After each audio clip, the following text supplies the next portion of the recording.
जालना हे विचारांचं शहर. जालन्याच्या विकासासाठी भाजपलाच संधी द्या. रावसाहेब पाटील दानवे. भाजपचाच महापौर होणार ही काळ्या दगडावरची पांढरी रेघ. माजी आमदार बबनराव लोणीकर. मंत्री. भाजपला बहुमत दिल्यास जालन्याचा चेहरा मोहरा बदलेल. कैलास गोरंट्याल. एकजुटीनं भाजपच्या पाठीशी उभे रहा. भास्करबा दानवे. आज दिनांक 13 रोजी मंगळवारी दुपारी 4 वाजता मिळालेल्या माहितीनुसार जालना शहर महानगरपालिका निवडणुकीच्या पार्श्वभूमीवर भारतीय जनता पार्टीच्या प्रचाराला मोठ्या प्रमाणात प्रतिसाद मिळत असून आज प्रभाग क्रमांक 1 मध्ये काढण्यात आलेल्या भव्य रॅलीनं संपूर्ण परिसरात भाजपच्या विजयाचा विश्वास निर्माण केला आहे. या रॅलीमुळे जालना शहरात भाजपचाच महापौर होणार हे स्पष्ट संकेत मिळत आहेत.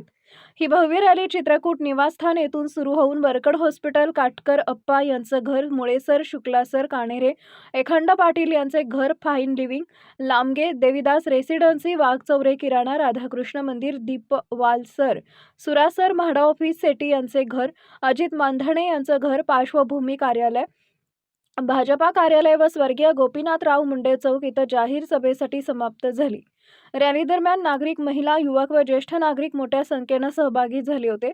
भाजप जिंदाबाद, कमळ निशाणीचा विजय असो अशा घोषणांनी परिसर दणाणून गेला होता. सभेला उपस्थित माजी केंद्रीय मंत्री रावसाहेब पाटील दानवे यांनी भाजपच्या कार्यकाळातील विकास कामांचा उल्लेख करत सांगितले, जालना शहराचा सर्वांगीण विकास, मजबूत पायाभूत सुविधा, नागरिकांच्या समस्या सोडवण्यासाठी सक्षम प्रशासन ही भाजपची ओळख आहे. येणाऱ्या काळात जालना हे मराठवाड्यातील आदर्श महानगर बनवायचं असेल तर भाजपलाच संधी द्या. जनतेचा वाढता प्रतिसाद पाहता भाजपचा विजय निश्चित आहे. तसेच केंद्र व राज्य सरकारच्या सहकार्यामुळे जालना शहराच्या विकासासाठी मोठ्या प्रमाणात निधी उपलब्ध होईल. माजी मंत्री आमदार बबनराव लोणीकर म्हणाले, जालना महानगरपालिकेवर भाजपचा महापौर होणार ही काळ्या दगडावरची पांढरी रेघ आहे. भाजपनं नेहमीच विकास, पारदर्शकता आणि लोकहिताला प्राधान्य दिलंय. जालना शहराला स्वच्छ, सुंदर आणि सक्षम महानगर बनवायचं असेल तर भाजपच्या सर्व उमेदवारांना विजयी करणं गरजेचं आहे. यावेळी निवडणूक प्रमुख माजी आमदार कैलास गोरंट्याल म्हणाले, जालना शहराच्या सर्वांगीण विकासासाठी भारतीय जनता पार्टी हाच एकमेव सक्षम पर्याय आहे. भाजपनं नेहमीच विकास कामांना गती देत सामान्य नागरिकांच्या जीवनमानात सकारात्मक बदल घडवून आणलाय. महानगरपालिका निवडणुकीत जनतेनं भाजपला स्पष्ट बहुमत दिल्यास शहरात पाणी पुरवठा, रस्ते, स्वच्छता, आरोग्य व पायाभूत सुविधांच्या कामांना वेग मिळेल असा विश्वास त्यांनी व्यक्त केला.